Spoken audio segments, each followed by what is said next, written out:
Cabinet की बैठक प्रधानमंत्री जी की अध्यक्षता में हुई और बहुत ऐतिहासिक फैसले लिए हैं। आज नौकरी के लिए जो युवा होते हैं उनको बहुत परीक्षाएं देनी पड़ती है और उनको लगभग 20 रिक्रूटमेंट एजेंसीज है, तो कोई 4-5 में अगर परीक्षाएं देता है तो उतनी परीक्षा उतनी जगह जाना, ये सब समाप्त करने के लिए एक ऐतिहासिक फैसले में नेशनल रिक्रूटमेंट एजेंसी,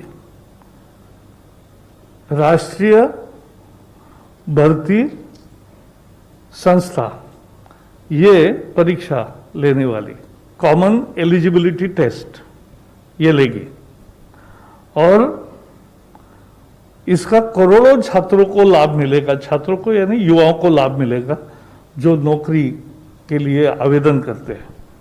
इसके बारे में विस्तार से जानकारी देने के लिए हमारे साथी जितेंद्र सिंह जी आए हैं, लेकिन मैं इतना ही कहूँगा कि ये मांग थी पूरे युवा पीढ़ी की सालों से, लेकिन नहीं हो रहा था। लेकिन इस एक निर्णय से, नेशनल रिक्रूटमेंट एजेंसी से एक परीक्षा, उससे उनकी तकलीफ भी दूर होगी, उनका पैसा भी बचेगा और मानसिक स्वास्थ्य भी ठीक रहेगा।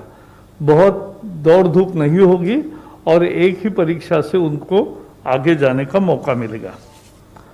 धन्यवाद सर। और मैं रिक्वेस्ट करता हूं सेक्रेटरी डीओपीटी डॉक्टर चंद्रमौली जी से कि वो एनआरआई के बारे में अपना थोड़ा प्रेजेंटेशन भेज दें, उसके बाद फिर मंत्री से रिक्वेस्ट करेंगे बाद में। Historic decision of setting up a national recruitment agency has been taken by the Union Cabinet. This marks a paradigm shift in government recruitment. Next, please. Now, let us start with what are the problems. ये दिक्कतें क्या हैं जो उम्मीदवार face करते हैं।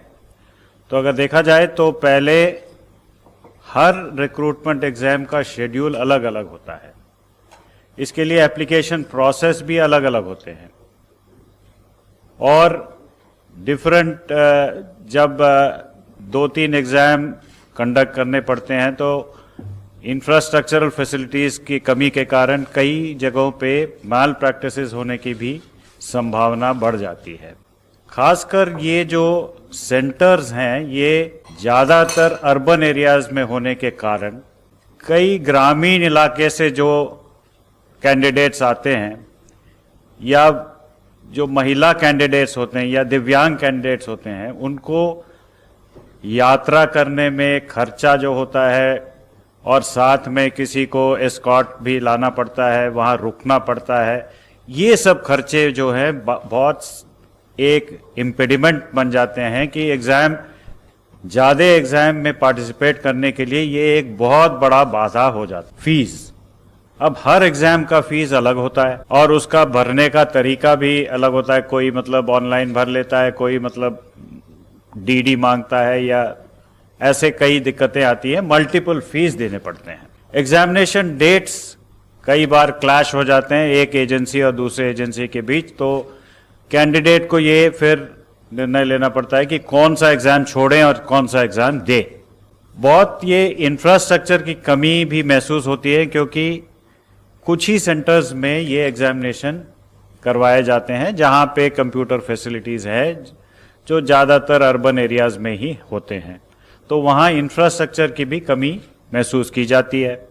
Transportation and lodging, जैसे मैंने कहा, इसको गांव या दूर दराज इलाकों से उनको सेंटर में आने में दिक्कतें होती हैं ट्रांसपोर्टेशन की और रहने की। उस जगह पे 1-2 दिन रुकना पड़ता है, उसके लिए फिर लोगों को साथ में कोई एस्कॉर्ट भी लाना पड़ता है लोगों को। हर एग्जाम का करिकुलम, पाठ्यक्रम जो है वो अलग अलग निर्णय, हर एक के लिए पढ़ाई जो करनी पड़ती है वो अलग ढंग से करनी पड़ती है। हालांकि लेवल एक ही है, जो भी एग्जाम्स दे रहे हैं उनका लेवल एक ही है, लेकिन उनको डिफरेंट करिकुलम, डिफरेंट पाठ्यक्रम होने के कारण उनको अलग अलग से तैयारी करनी पड़ती है। इन परीक्षा सेंटर्स में जो सिक्योरिटी देना पड़ता है उसके लिए भी लार्ज स्केल मोबिलाइजेशन करना पड़ता है। तो वहाँ पे एकदम पूरा जो जिले का जितने भी ऑफिसर्स हैं उनको डिप्लॉय करना पड़ता है, पुलिस को डिप्लॉय करना पड़ता है। ये सिक्योरिटी का भी मामला बहुत मुश्किल हो जाती है। इन सब के कारण जो है कॉस्ट तो बढ़ती हैं, खर्चा तो बढ़ता ही है, और अंत में जो साइकिल ऑफ रिक्रूटमेंट है, रिजल्ट लाने में और भर्ती करने में जो साइकिल ऑफ रिक्रूटमेंट है, ये बहुत लंबा हो जाता है। ये तो हो गई प्रॉब्लम जो कैंडिडेट्स फेस करते हैं। अब कई दिक्कतें ये इंस्टीट्यूशंस जो इन एग्जामिनेशंस को कंडक्ट करते हैं उनके लिए भी कई दिक्कतें होती हैं, जैसे कि मल्टीपल रिक्रूटमेंट एजेंसी हैं। मंत्री जी ने कहा कि ऑलमोस्ट सेंट्रल गवर्नमेंट में 20 से अधिक रिक्रूटमेंट एजेंसीज हैं। हालांकि हम अभी 3 ही एजेंसीज के एग्जामिनेशंस को कॉमन कर रहे हैं, but in course of time ये अनुमानित है कि हम लोग सारे रिक्रूटमेंट एजेंसीज के लिए ये कॉमन एलिजिबिलिटी टेस्ट कर पाएंगे। तो मल्टीपल रिक्रूटमेंट एजेंसीज हैं, मल्टीपल टायर्स ऑफ एग्जामिनेशन है। टायर 1 जो होता है वो प्रिलिमिनरी टाइप का होता है, जहां पे करीबन 2.5 करोड़ से ज़्यादा कैंडिडेट्स उसको लेते हैं। तो उसके बाद वहाँ से फिल्टर होके मेन एग्ज़ाम जो है टायर 2 कहलाता है। तो टायर 2, टायर 3 एग्जामिनेशंस के लिए वो तैयार होते हैं। तो ये मल्टीपल टायर्स ऑफ एग्ज़ाम जहाँ भी हो रहा है, तो बार बार एग्जामिनेशन देते देते ऑलमोस्ट सारे साल में इंस्टीट्यूशन को कुछ ना कुछ कहीं ना कहीं मतलब एग्जामिनेशन करने के लिए कुछ तैयारी करनी पड़ती है। लैक ऑफ स्टैंडर्डाइजेशन, एक समान स्तर का ये एग्जामिनेशन नहीं होता है, कहीं बहुत इजी हो जाता है, कहीं बहुत डिफिकल्ट हो जाता है। तो इसको एक समान स्तर पे लाने के लिए एक स्टैंडर्डाइजेशन प्रोसेस की भी जरूरत है। वेन्यूज, एग्जामिनेशन कंडक्ट करने के लिए जो वेन्यूज हैं वो बहुत ही लिमिटेड हैं, एंड मोस्टली ये अर्बन एरिया में, शहरों में ही पाए जाते हैं। तो अवेलेबिलिटी ऑफ वेन्यूज के बेसिस पे भी हमको एग्जामिनेशन के शेड्यूल को एडजस्ट करना पड़ता है। सिक्योरिटी का तो मैंने कह दिया पहले ही। सुपरविजन और इन्विजिलेशन के लिए जो स्टाफ डिप्लॉय करने पड़ते हैं वो भी लिमिटेड है। लेकिन मल्टीपल एग्जामिनेशंस, मल्टीपल ऑर्गेनाइजेशन जब करती है, उन्हीं लोगों को इन्विजिलेशन के लिए लगाया जाता है। तो almost through out the year उनको भी इस काम पे लगाना पड़ता है। प्रोसेसिंग ऑफ एप्लीकेशन अलग अलग होती हैं, तो उस पे भी दिक्कतें आती हैं, खर्चा बढ़ता है, एफर्ट बढ़ती है, और रिजल्ट फाइनलाइजेशन में काफ़ी देर लगता है, और long cycle of recruitment institutions के लिए भी एक प्रॉब्लम बन जाता है। Just to give you an idea कि कितने लोग लेते हैं, 1 लाख, करीबन 1,25,000 वैकेंसीज हर साल सेंट्रल गवर्नमेंट में group B and group C में अराइज करते हैं, जिसमें 2.5 से 3 करोड़ लोग इसको लेते हैं। ये बस 3 ऑर्गेनाइजेशंस की बात कर रहा हूँ। रेलवे में रेलवे रिक्रूटमेंट बोर्ड है, बैंक्स के लिए IBPS है, और बाकी सरकारी कामों के लिए SSC है। इन तीनों ऑर्गेनाइजेशंस में अगर आंकड़े लिए जाए तो ऑलमोस्ट 2.5 से 3 करोड़ लोग बारी बारी से हर एग्जाम को देते जाते हैं। मतलब पहले मैंने RRB दे दिया, उसके बाद SSC भी दे दिया, उसके बाद IBPS भी दे दिया। मतलब सारे पूरे साल में मैं एग्जामिनेशन ही देता रहता हूँ जब तक मेरे को काम मिल नहीं जाता है। तो अब एटलीस्ट एक लेवल इसमें कम हो जाएगा। Next please. जो कॉमन एलिजिबिलिटी टेस्ट, एक ही टेस्ट इन तीनों ऑर्गेनाइजेशंस में, तीनों एजेंसीज के रिप्रेजेंटेटिव्स होंगे। जैसे मैंने कहा, SSC के, RRB के और IBPS के, तीनों के रिप्रेजेंटेटिव्स होंगे इस सोसाइटी को फॉर्म करने में, गवर्निंग बॉडीज में। ये कंडक्ट करेगा टायर 1 एग्जामिनेशन, जिसमें सबसे अधिक लोग पार्टिसिपेट करते हैं, वो 2.5 करोड़ जो मैंने कहा, वो फर्स्ट लेवल एग्जामिनेशन है, टायर 1 एग्जामिनेशन है, उसको कंडक्ट करेगी। ये फुल्ली ऑनलाइन एग्जाम होगा, कंप्यूटर बेस्ड एग्जाम होगा, और उसके स्कोर्स जो हैं वो इमीडिएटली कैंडिडेट को मिल जाएगा जिसके बेसिस पे वो किसी भी एजेंसी में अपना, या एसएससी हो या आरआरबी हो या आईबीपीएस हो, वो स्कोर के आधार पे वो अप्लाई करके अगले लेवल एग्जामिनेशन ले सकते हैं। अब तीन ही एजेंसीज को पहले लिया है हमने, लेकिन in due course of time जैसे जैसे ये स्टेबलाइज होता जाएगा तो सारे रिक्रूटमेंट एजेंसीज में इस स्कोर को एक्सेप्टेंस देने की, इसको एक्सपैंड करने की भी हम सोच रहे हैं। तो इसमें फायदा ये होगा कि स्टैंडर्ड करिकुलम होगा, एक ही करिकुलम होगा, एक पाठ्यक्रम के अनुसार एग्जाम दिया जा सकता है।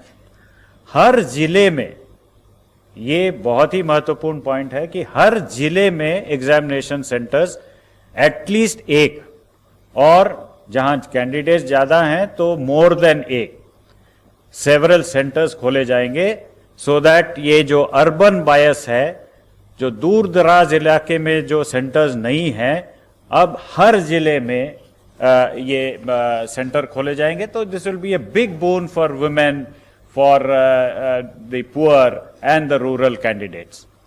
There will be a standard degree of difficulty. So nobody can say that that exam was easy, this exam was difficult. There will be standard degree of difficulty. And another important thing is ये multiple languages में होंगे. The initial attempt is to make it in at least 12 languages, 12 Indian languages, so that people from different parts of the country, they can take part in the examination and increase the representation in the central government jobs. Next, please. The common eligibility test, as I mentioned, was a first level test to shortlist the candidates. The scores will be valid for 3 years.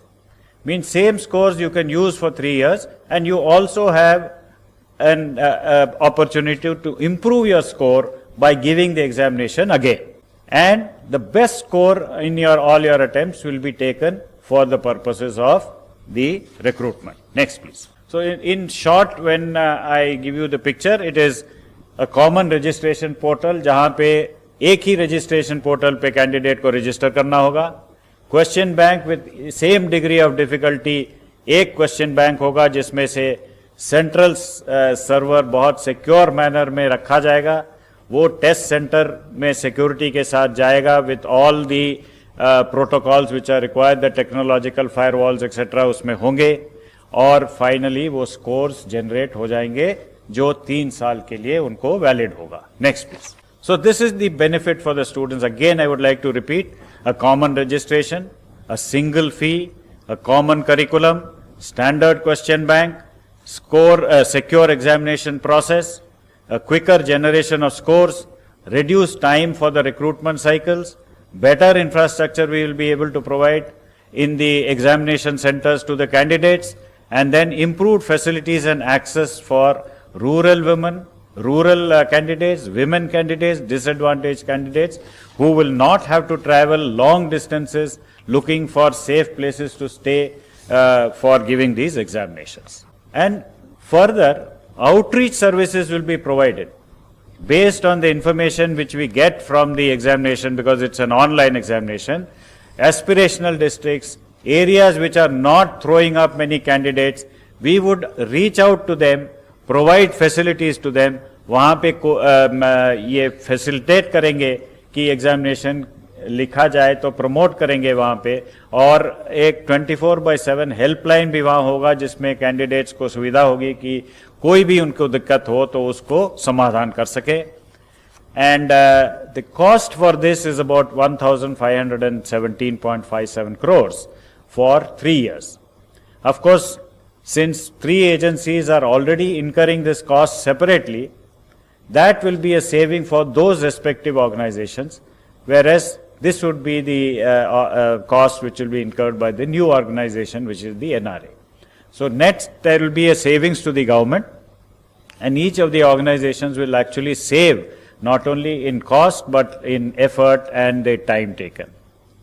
Special provision has been made because in the aspirational districts the infrastructure is very poor. Therefore, to create connectivity infrastructure as well as examination infrastructure, a viability gap funding is also provided for in these 117 districts. So next please. Thank you very much. धन्यवाद sir. अब मैं request करता हूं doctor Jitendra Singh ji से। Sir जैसा कि आप सबने अब तक जो कहा गया उसके आधार पर आपके ध्यान में आया होगा, this is a revolutionary reform and I think one of the most landmark reforms in the history of independent India, and it has been possible with the direct and the personal interest and intervention of Prime Minister Modi.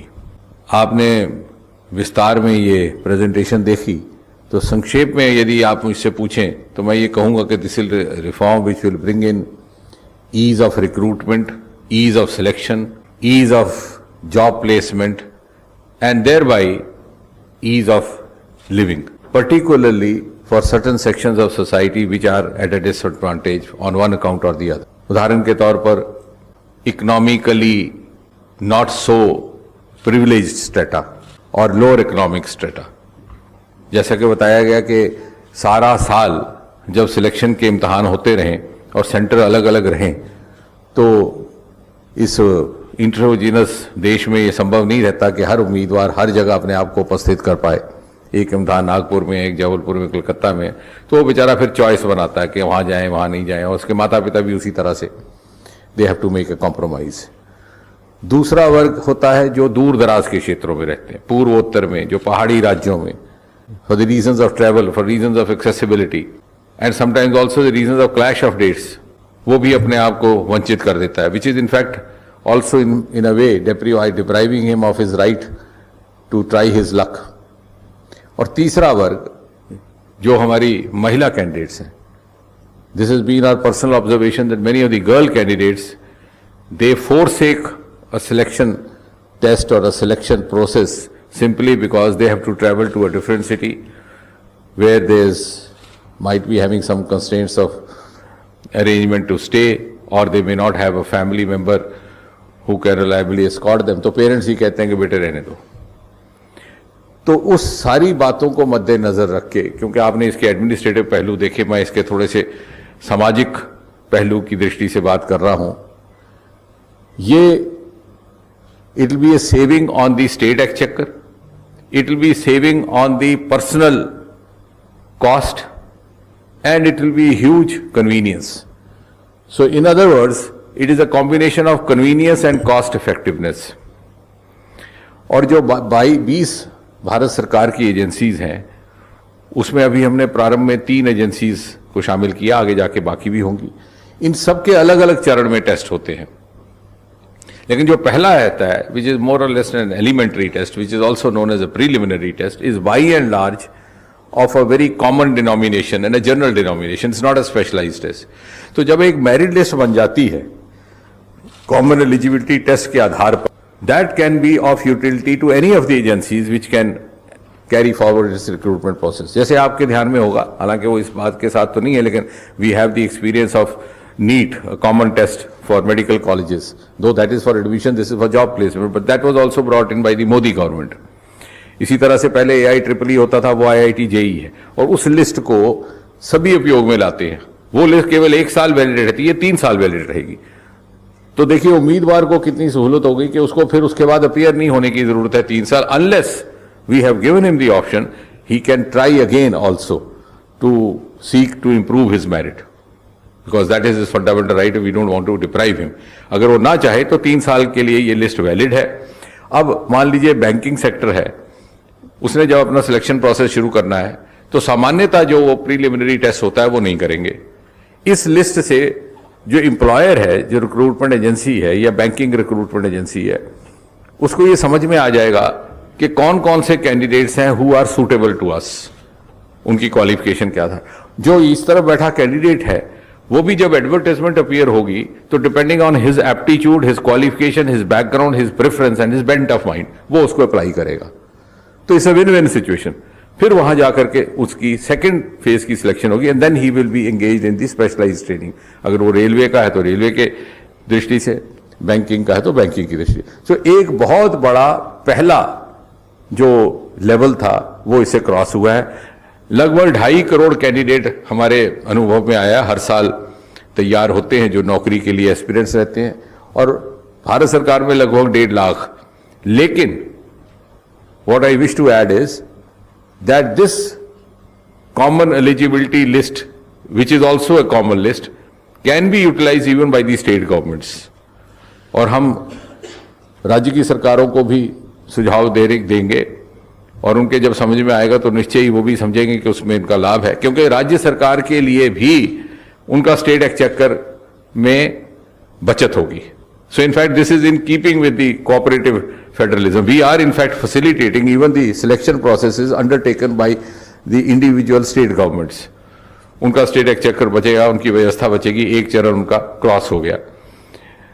और इसी तरह आगे चल करके मेरी कल्पना यह है कि प्राइवेट सेक्टर भी इसको उपयोग में ला सकता है, जैसे कि अब हमने देखा एडमिशन्स के सिलसिले में हमारी दूसरी लिस्ट को लाया जाता है. इसमें एक साल के अंदर 2 होंगे इस प्रकार के टेस्ट, जो बात छूट गई थी वो आपके ध्यान में रहे. और जैसा कि बताया गया है आपको कि 1000 centre to begin with and at least one center necessarily in each district, so that, in other words, you can put it that no candidate will have to travel outside his district, which is a huge relief for those who come from background like many of us who had never seen a train. Actually, I had never seen a train before I went to a professional college. तो आप अनुमान लगाइए कि कैसा मुश्किल होगा उन बच्चों के लिए. तो सिर्फ अपने जिला हेडक्वार्टर और जहां जहां जनसंख्या अधिक होगी तो जिला में एक से अधिक भी ये इस प्रकार के हो सकते हैं. और इसके अलावा एज रिलैक्सेशन में और जो बाकी सुविधाएं हैं उसमें कोई अंतर नहीं है. The age bar he can try as many times as he wants till his age permits. जो दूसरी कंसेशंस हैं फीस इत्यादि की वो भी वैसी रहेंगी. बल्कि एक इसमें फर्दर इंप्रूवमेंट ये है कि पहले एक ज़माने में सिर्फ 2 लैंग्वेजेस में टेस्ट होता था, अब ये 12 लैंग्वेजेस में होगा. And gradually will go on increasing the number of languages so that we can try to include as many languages as possible from the 8th schedule. इसके अलावा अगर आप कुछ और इसके बारे में चर्चा करना चाहें, and of course this will be a saving on the exchequer. We will have a national recruitment agency headquartered in Delhi, जो बात रह गई, जिसके एक चेयरमैन रहेंगे और chairman will be of the stature of the Secretary of Government of India. धन्यवाद sir. अभी हम आपसे कुछ क्वेश्चन ले सकते हैं. I think 29.